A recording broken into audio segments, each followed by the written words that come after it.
Today, I will show you 5 traps that will blow your mind. Literally. First up is the open field trap. Take a look at this wide open space. All we can see is this totally not suspicious looking chest right here. We can see that it isn't a trap chest, and if we just cautiously check it out, there's nothing below it. And there's nothing behind it, so it looks safe, and if we work up enough courage to open it, we'll find that nothing happens.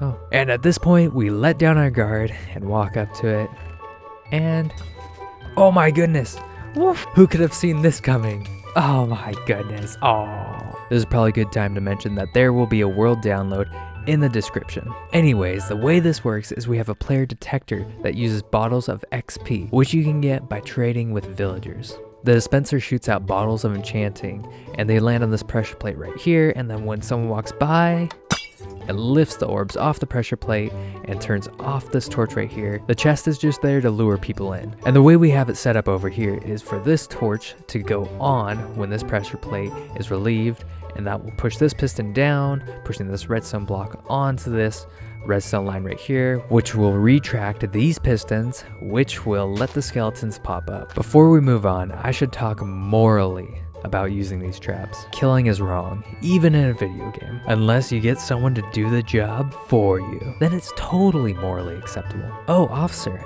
I didn't kill him. Okay, sure, I pushed him off the roof, but how was I supposed to know the ground would get in his way? I mean, technically, the ground killed him. This next trap works best on doorways. As you can see right here, we have a nice little house right here with a bunch of welcoming signs out front. And if we just walk by all those welcoming signs, we'll make our way right into... Oh, how about that? And if we just try that again with maxed armor, we will see that it actually doesn't even make a difference. You still blow up. Look at what's left of the house. There's like not much left at all. What we have under this pressure plate is a powered rail right here with a couple TNT minecarts on top of it. So when someone presses on the pressure plate, that will trigger the powered rail to send these carts into this wall right here. You just need one block of air to get these to collide together, and at least 2 TNT minecarts. If you do it with just one, it won't work. You have to at least have 2 in there. If the player has a totem and maxed armor, I would say you probably need closer to 9 minecarts. But if they're just wearing regular armor, I would say about 4 to 6 would probably be enough. Just be aware that if you put more than 10, you're more likely to launch them into the sky than to kill them. And if your enemy is too smart to fall for a pressure plate trap, then this next one might do you some good. They'll come into your base looking for stuff to loot, so they'll be checking all around.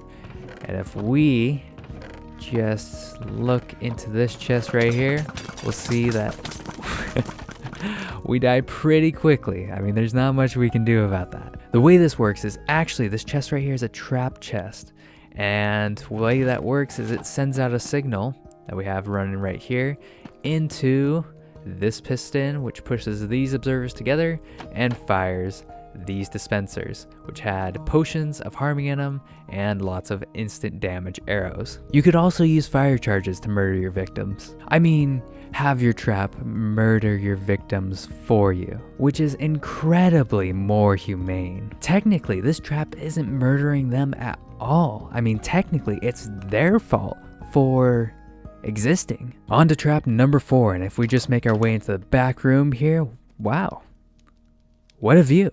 Well, if we just take a look at this chest right here and stand back when we open it, we'll see that, oh, nothing happened. Well, it doesn't look like a trap chest, and there's nothing behind it, so maybe they won't miss one of their hard-earned diamonds. I mean, they have so many diamonds, and if we just take one of their hard-earned diamonds off their hands, I don't think they'll mind. Oh my goodness. Oh, and we died. Well, as you can see here, it blew the floor right out, and we fell all the way down to where these stalactites were. Stalactites? Stalagmites. Pointed dripstone. Wasn't even close. And if we just make our way into this door right here, we will see that all the stuff is getting picked up.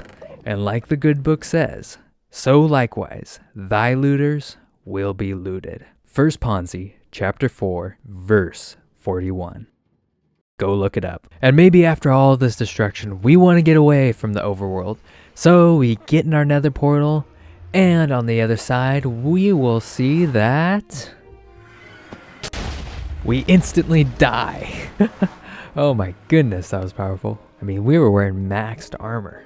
And here's the aftermath of it all. And the way this works is we have dispensers right here with TNT in them. And when we push this button, all 4 dispensers will fire their TNT out. But we won't be here because we'll be gone in the portal already. So let me show you how to do that. You just go in survival and then get yourself into the portal here. And then right before you go, press the button and we're on the other side. And since we're in the overworld, that will unload the nether, which will keep the TNT from exploding. And the next person that uses this portal will be met with a mind-blowing experience. So let's just test that out. We go walk in, and on the other side, we will see...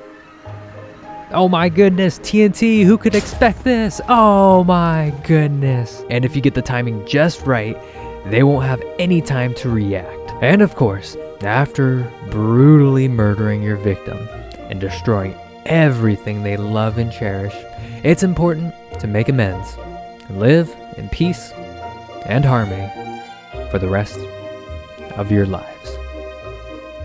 Thank you.